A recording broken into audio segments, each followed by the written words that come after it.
What's going on, everyone? Seth Miranda here. This is Adorama Rewind, and here in New York, it's starting to open up very slowly, so you are going to hear a bunch of construction outside my door because every single construction worker in New York decided to congregate and go right in front of my building, so you're going to probably hear some stuff. Don't freak out. There is some really cool news to get to. I didn't want to sacrifice this episode, and when we say create no matter what at Adorama, we mean it. I swapped out mics. I put a bunch of audio plugins. I did whatever I could, but you're still going to hear a little bit of it. I apologize. But let's go forward with the news, starting off with this one, which has to do with the COVID situation. A photographer actually got summons from police after being called on trying to shoot a wedding. What am I talking about? Let's go over here. So yeah, this photographer who was shooting 8 adults and 3 children, meaning with himself was at least 12 people, had the cops called on him for having a congregation of people.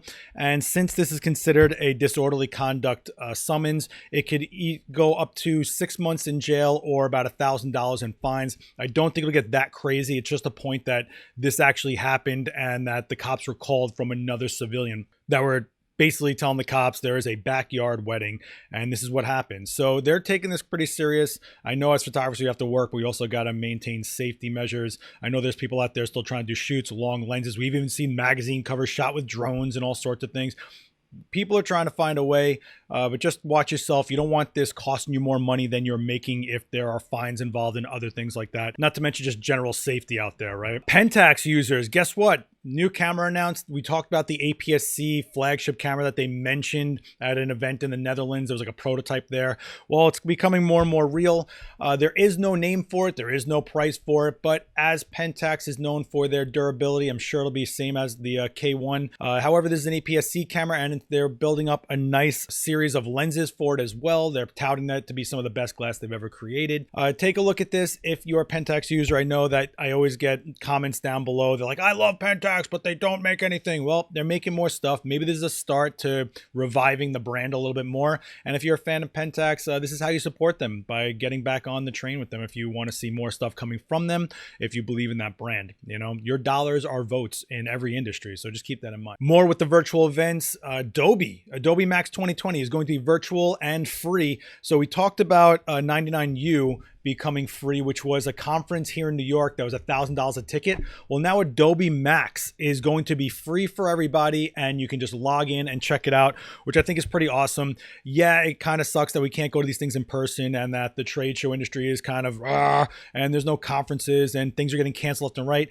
But if there's one benefit to this, is that it's all more accessible than ever before, right? As far as not having to travel somewhere, having to take off of work or try to rearrange your schedule, and not to mention ticket prices and cost of travel. So take advantage of this stuff while it's happening. I know we're all binge watching a bunch of stuff right now and absorbing all this crazy content. And in fact, let me know down below what you've been watching during this whole lockdown. I'm curious what series I should have been plugging into, or have you been bouncing around YouTube and absorbing tutorials? Have you been going on to like master classes or trying to better yourself? Or have you been doing like me, watching every documentary you can possibly find on every streaming service known to man? I have been all over the gamut with the topics that I'm just watching and absorbing, and it's been pretty great, from looking at production value to just hearing some legit stories, because to me, reality is more surreal than anything. It's kind of crazy what's going on out there. Let me know down below what you've been watching. I'm pretty curious about that. Okay, Sony has just announced that they're going to be offering their All Pro services for free for the next 6 months, which is basically like Canon CPS and Nikon's NPS services where they support their pros. They're offering it for 6 months for free. I hope all the other brands that have a pro support system follow suit in this. I think this is a great by Sony. Pros are hurting right now. We can use all the help we can get, especially if you've believed in them as a brand. They have to believe in you as a working professional to keep this industry going. So nice job, Sony. I got to give you props on that one. This next one I'm a super fan of. I think this is great, especially for hyper photo nerds out there, especially if you're an analog photographer. I'm talking film, darkroom, paper, real tangible stuff, not ones and zeros and memory cards and whatever else. This photographer, who's also a PhD student, knows that algae grows faster when it's exposed to more light, just like, I don't know, any photographic material that we usually use in a darkroom. Silver gelatin paper, Van Dyke Browns, cyanotypes, gum bichromates, plates, wet plate collodion. I mean, it goes on and on. We use light to go onto a surface that reacts to it, right? Silver gelatin, things like that. Well, check this out. Boom. he said, well, why can't I do that with algae? If algae responds to light, why couldn't I create something? And here's what he created. So in a Petri dish, he projected a negative down, and because it's varying the light based on the negative filtering, how much light hits this photographic surface of algae, he was able to create an image, which I think was pretty awesome. So here's the enlarger projecting his negative down onto the Petri dish. And after it was drained very carefully, by the way, this is what he got. And he's saying that you can actually pour resin into this after it's dried out, and you can actually preserve it a little bit. Probably make it like one of those coasters your family had as a family heirloom in the 70s or something like that. But it's pretty awesome. Take a look at this. I love this kind of stuff. I think it's so ingenious, and I love seeing imagery go beyond just Instagram. You know, like, this is so cool. Of course, I'm sure this ended up all over social. I'm talking about right now, technically on a social platform, but as far as tangible means go, I keep saying tangible, I'm sorry, but it's just so cool to see stuff like this happen.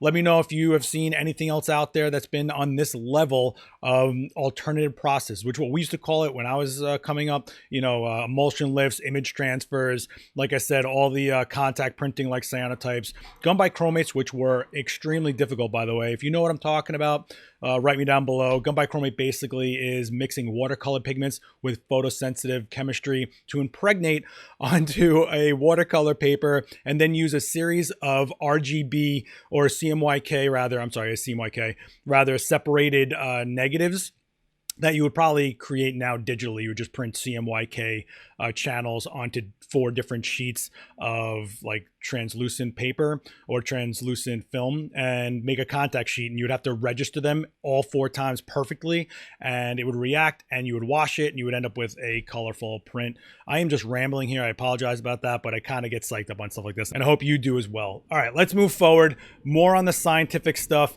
This one was pretty awesome as well. Rembrandt. Ooh, everybody's ears just perked up. Rembrandt. Oh, you guys love Rembrandt lighting.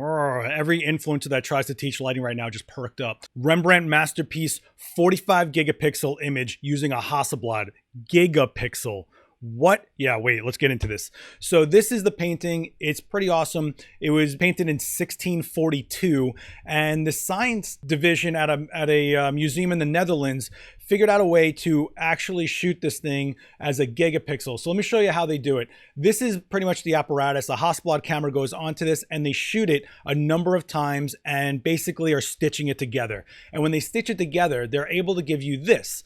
But what's really amazing about this is that you can keep on zooming in, and you can see every little crack, every little mark, every depth of paint that is on this painting after all this time, preserving it forever and allowing guys like me here in Brooklyn to look at a painting from 1642 that close up, which is insane. And it's on the internet, right? Like, it's not like I needed the file. The file must be huge on this. There's no doubt about that. But things like this are super cool. And as we see more and more museums go virtual, how could you not appreciate something like this, able to bring you the artwork at the most high res and tactile visually version that we can possibly get through a browser, right? This is kind of nuts. I'm wondering where this is going to go in the future. We've seen gigapixels before. Actually, our very own David Bergman right here on Adorama TV has done gigapixel videos and showed President Obama's inauguration shot with a gigapixel, or like a baseball stadium and stuff like that. And you can zoom into every single individual face, which is mind-blowing.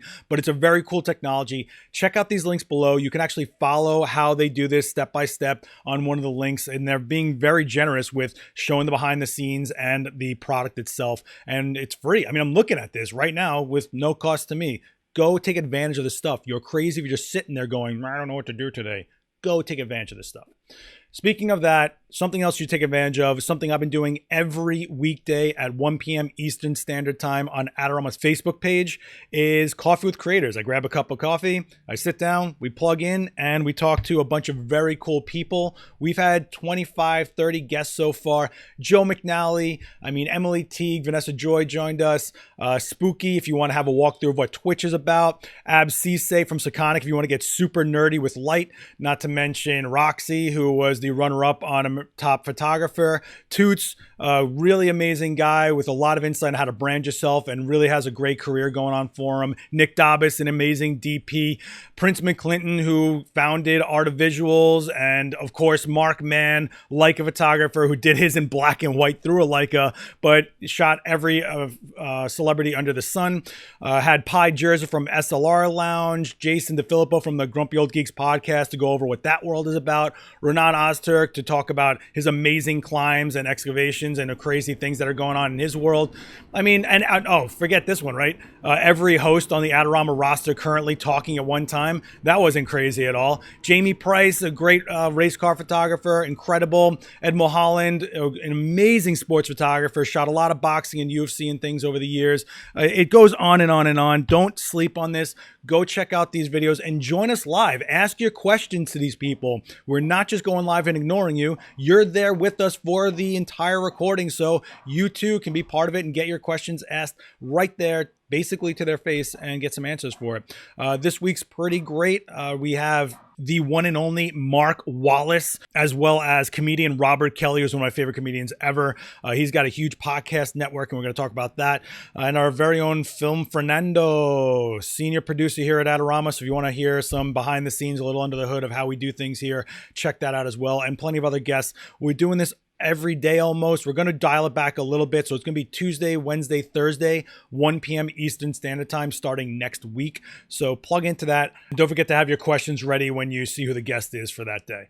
All right. I'm going to close this out with the shout out of the week. I didn't want to forget this time. So here we go. Raul Farfan. I'm sorry if I'm saying your name incorrectly, but that's what it looks like to me.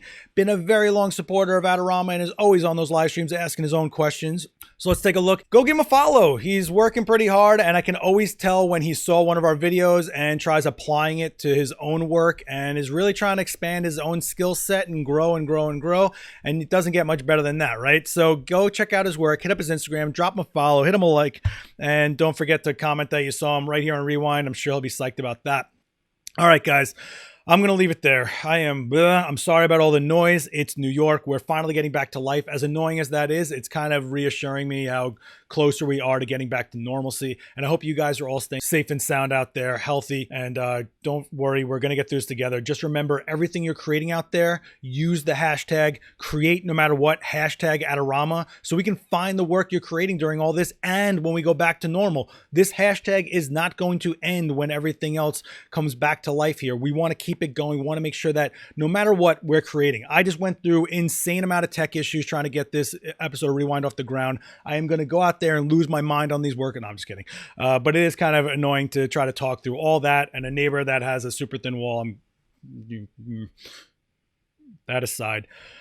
Question of the week. Well, I already asked you guys what you were binging, and I already asked you guys what other crazy processes have you seen out there. But what I want to know is, what are you most excited to get back to when we get back to normal? It seems like things are actually going to start going forward. The pause has ended here in New York. We're going to see if this is going to be viable. And I know we all want to get back to shooting. We all want to get back to making money in business and stuff like that. But what else are you excited about? What are the little things in life that you miss? Me personally, I miss grabbing a slice of pizza and just walking around the Lower East Side here in New York. And I know I could probably do that now, but it's a different vibe when everybody's just back to their own life and you're absorbing the city and people's lives as they normally are, and just seeing people's mannerisms, how they react, what they're doing, what craziness, the stories you make up in your own mind as to what they're doing on that street at that moment. So that's what I kind of miss. Let me know down below what you're psyched about getting back to. I know everybody's been hitting me up. Can't wait to go to the movies. I'm like, we've sat home watching screens for months, and you want to go to a place to sit down and watch a screen. Am I crazy? I don't know. All right, guys, don't forget to hit like, share this video around, comment down below. I will respond to you. Don't forget to respond to each other. Keep the conversations going. I'll see you guys next time. Oh, yeah, subscribe, the bell, click a bunch of stuff except this thing, all right? Later, guys. Peace.